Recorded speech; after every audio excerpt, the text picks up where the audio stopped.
ሰላም ቤተሰቦቼ ዛሬ ይዤላችሁ የቀረብኩት ብዙ ሰዎች በአብዛኛው ሰዎች የሚያስቧቸው ትክክል ያልሆኑ ነገሮች ማለት ነው።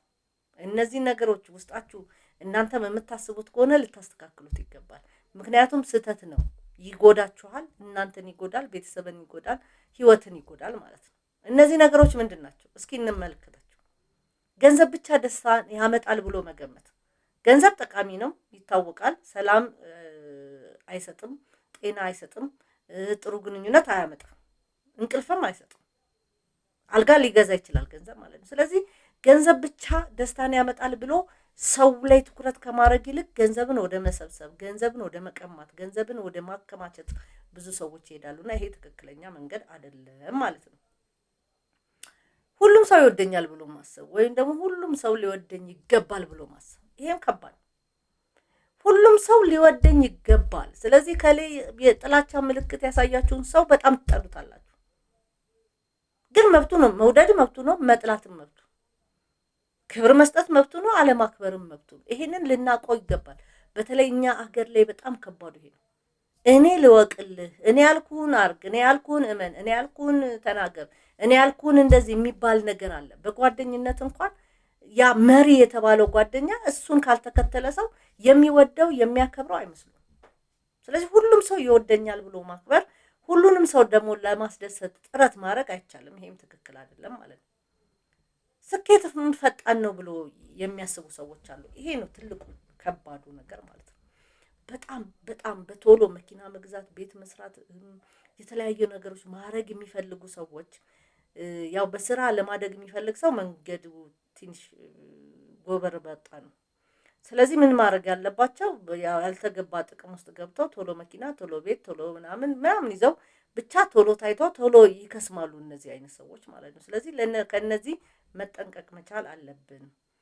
ስህተት ማድረግ ደግሞ ውድቀት አይደለም። ይሄ በጣም ልናስበው ይገባል። ብዙ ሰዎች ስህተት ከሰሩ በኋላ ራሳቸውን ሲወቅሱ ኢቭን ራሳቸውን እስከ ማጥፋት ደረጃ ድረስ ይደርሳሉ። ስህተት በመስራት ብቻ ማለት ነው። ይሄ አይገባም። ስህተት ከስህተታችን ምን ልንማር ይገባል? ትምህርት ልንወስድ ይገባል። ማለት ዛሬ በጣም የማይገባ ስህተት ሊሆን ይችላል፣ ግን ምን መሆን መቻል አለበት? ከስህተታችን ልንማር ነው የሚገባው ማለት ነው። ፍቅር ብቻ ግንኙነቱን ያቆማል ብሎ ማሳየትም እንደዚሁ እምነት፣ መግባባትና አክብሮትን ያስፈልጋል። አንድ ሰው ስለወደደን ብቻ ካላከበር ነው ብዙ ጊዜ እንሳሳታለን። ወንድም ይሁን ሴት በጣም አንደኛው ወገን ከወደደው ሌላኛው ወገን በቃ አክብሮት፣ ፍቅር፣ መግባባት፣ መተማመን እንዳለ እንኳን አያስብም። በቃ ጥሎ አይሄድም ብለው በጣም ብዙ ሚስቴክ ይሰራሉ። ከዛ ያኛው ጥሎ ሲሄድ ደግሞ በጣም ይከፋሉ።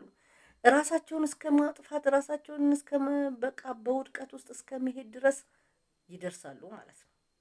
ይሄ መስተካከል መቻል አለበት። ጠንካራ ሰውም ደግሞ አያለቅስም ብሎ ማሰብ ማለት ምን ማለት ነው? የሆነ በደስታም ይለቀሳል፣ በክፋትም ይለቀሳል። ኖርማሊ ግን ማልቀስ የውስጥ ስሜትን የሚገልጽ ነው።